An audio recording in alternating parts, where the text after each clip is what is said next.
शिक्षा और संस्कृति की आवाज जानी पहचानी। उत्तराखंड मुक्त विश्वविद्यालय आपके लिए लेकर आया है 91.2 एफएम पर बदलते शहर की धड़कन हेलो हल्द्वानी। दोस्तों, हेलो हल्द्वानी एक सामुदायिक रेडियो है और इस रेडियो पर हम समुदाय के लिए कई तरह के कार्यक्रम लेकर आते हैं। तो वहीं विश्वविद्यालय से जुड़े हुए शिक्षार्थियों के लिए भी कई तरह की जानकारियां हम यहाँ पर लेकर आते हैं। और इस रेडियो को आप तक 91.2 मेगाहर्ट्ज की फ्रीक्वेंसी पर लेकर आता है उत्तराखंड मुक्त विश्वविद्यालय। इस वक्त हम आपके लिए लेकर आए हैं कार्यक्रम राष्ट्र निर्माण में भारतीय सेना की भूमिका। और इस कार्यक्रम में आप सभी का बहुत बहुत स्वागत है। और आज हम बात करेंगे इस कार्यक्रम में भारतीय सैन्य इतिहास के सबसे प्रेरक व्यक्तित्वों में से एक जनरल जोरावर सिंह और उनकी सबसे महत्वपूर्ण लड़ाइयों में से एक टकला कोट की लड़ाई पर चर्चा करने के लिए हम समय में पीछे की यात्रा करेंगे। ये कहानी सिर्फ एक लड़ाई के बारे में नहीं है, ये राष्ट्र की रक्षा के लिए हमारे बलों के साहस, रणनीति और अमर भावना के बारे में है। और आज हमारे साथ इस बारे में बातचीत करने के लिए मौजूद हैं भारतीय सेना से कैप्टन गौतम। तो कैप्टन गौतम, आपका बहुत बहुत स्वागत है स्टूडियो में। धन्यवाद। यहाँ आकर और भारतीय सैन्य इतिहास में से महत्वपूर्ण व्यक्तित्व पर चर्चा करने वाकई बहुत खुशी हो रही है। जनरल जोरावर सिंह सिर्फ एक कमांडर नहीं थे, वह एक दूरदर्शी रणनीतिज्ञ और देशभक्त थे जिनके कार्य आज भी पीढ़ियों को प्रेरित करती है। टकलाकोट की लड़ाई में उनका नेतृत्व और उपलब्धियां उनके साहस और सामरिक प्रतिभा का प्रमाण है। मैं आपके साथ इस विषय पर चर्चा करने के लिए उत्साहित हूँ। कैप्टन गौतम, आइए जनरल जोरावर सिंह के शुरुआती जीवन के बारे में बात करके शुरू करें। और इनका जन्म साल 1786 में हुआ था, जिसे अब जम्मू और कश्मीर क्षेत्र के रूप में जाना जाता है। यहाँ पर इनका जन्म हुआ था और एक महान सैन्य नेता बनने से पहले जोरावर सिंह ने जम्मू और कश्मीर रियासत के संस्थापक महाराजा गुलाब सिंह की सेना में एक अधिकारी के रूप में काम किया। और क्या आप हमें इनके शुरुआती जीवन के बारे में संक्षिप्त जानकारी दे सकते हैं और बता सकते हैं कि सेना में इनके उत्थान के पीछे क्या कारण थे? निश्चित रूप से जनरल जोरावर सिंह एक साधारण परिवार से थे, लेकिन उनके असाधारण कौशल और प्रतिभा ने जल्द ही सबको अपनी ओर आकर्षित कर लिया। उनका सैन्य करियर महाराजा की सेना से शुरू हुआ और वह अपने तेज दिमाग, बहादुरी और अपने उद्देश्य के प्रति अटूट प्रतिबद्धता के कारण तेजी से रैंकों में ऊपर चढ़ते गए। 19वीं शताब्दी की शुरुआत में जोरावर सिंह एक प्रमुख व्यक्तित्व बन गए और उनकी उपलब्धियों ने इस क्षेत्र के राज्य के प्रभाव को स्थापित करने में महत्वपूर्ण भूमिका निभाई। लद्दाख, तिब्बत और उत्तर पश्चिमी सीमा के अन्य हिस्सों में उनके प्रसिद्ध अभियान उनकी सैन्य शक्ति का एक आदर्श उदाहरण है। तो आपने हमें जनरल जोरावर सिंह के जो शुरुआती जीवन है इसके बारे में आपने हमसे और हमारे श्रोताओं से चर्चा की। तो कैप्टन गौतम, उनके अभियान विशेष रूप से तिब्बत में उल्लेखनीय रहे हैं, हम सभी जानते हैं। क्या आप उनकी विजयों के महत्व के बारे में बात कर सकते हैं और किस वजह से वे सेना में इतने सम्मानित व्यक्ति रहे, इस बारे में भी? जोरावर सिंह की रणनीतिक प्रतिभा और अभिनव रणनीति उनकी सफलता की कुंजी है।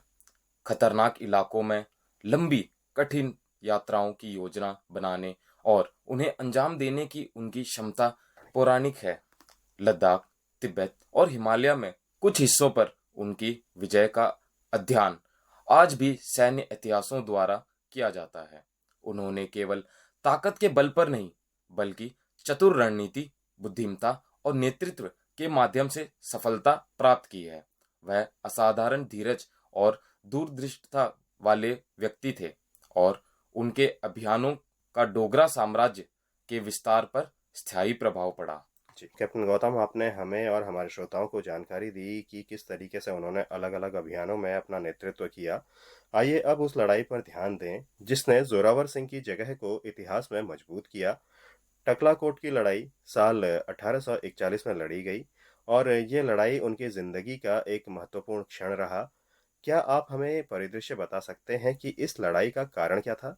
टकलाकोट की लड़ाई जनरल जोरावर सिंह के तिब्बत अभियान के दौरान हुई थी। लद्दाख पर सफलतापूर्वक विजय प्राप्त करने और क्षेत्र में डोगरा प्राधिकरण स्थापित करने के बाद जनरल जोरावर सिंह ने तिब्बत की सीमाओं के पास स्थित रणनीतिक शहर टकलाकोट पर अपनी नजरें गाड़ दी।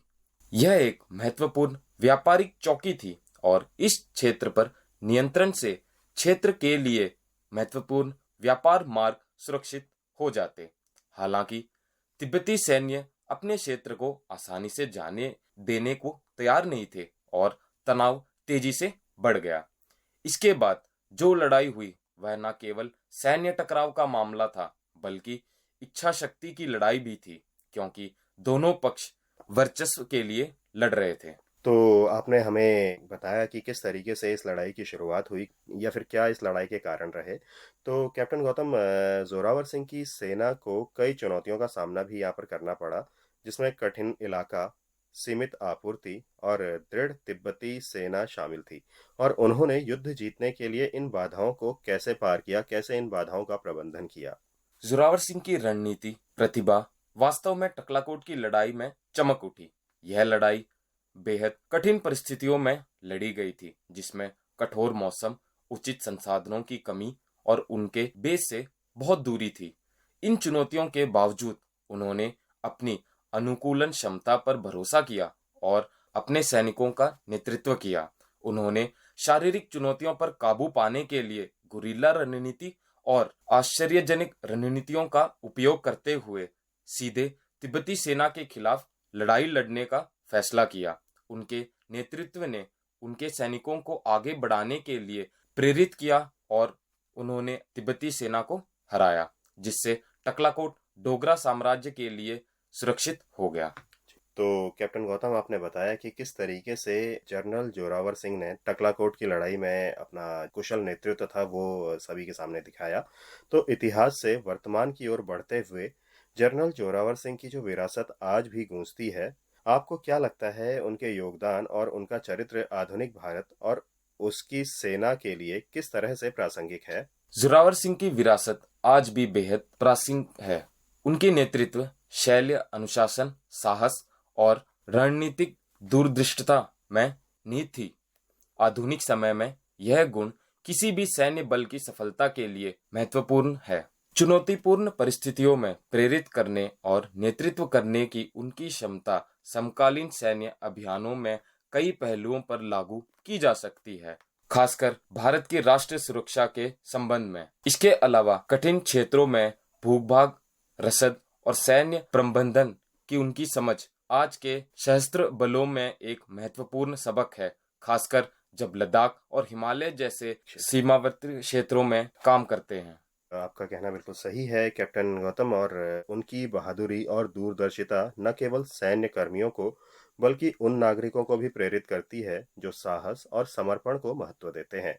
जनरल जोरावर सिंह की कहानी देशभक्ति, लचीलेपन और राष्ट्र के प्रति निस्वार्थ सेवा की कहानी है। आज की चर्चा को समाप्त करते हुए आपको क्या लगता है कि हम एक राष्ट्र के रूप में जनरल जोरावर सिंह की भावना को कैसे जीवित रख सकते हैं। हम अपने युवाओं को उनके योगदान के बारे में शिक्षित करके उनके कड़ी मेहनत, साहस और नेतृत्व के उनके मूल्य से प्रेरित करके उनकी भावना को जीवित रख सकते हैं। जैसे कि हम आज जनरल जोरावर सिंह की अदम्य विरासत और टकलाकोट की महत्वपूर्ण लड़ाई पर चर्चा को समाप्त कर रहे हैं। यह स्पष्ट है कि उनके नेतृत्व और वीरता कुमाऊं क्षेत्र और उससे बाहर भी गहराई में गूंजती है। प्रतिकूल परिस्थितियों का सामना करने में उनकी रणनीति और साहस ने भविष्य के सैन्य विजयों की नींव रखी और आने वाले पीढ़ियों के लिए एक शक्तिशाली उदाहरण स्थापित किया। आज की दुनिया में भी उनका नाम बहादुरी, अनुशासन और हमारे देश की सुरक्षा के लिए एक अटूट प्रतिबद्धता का पर्याय बना हुआ है।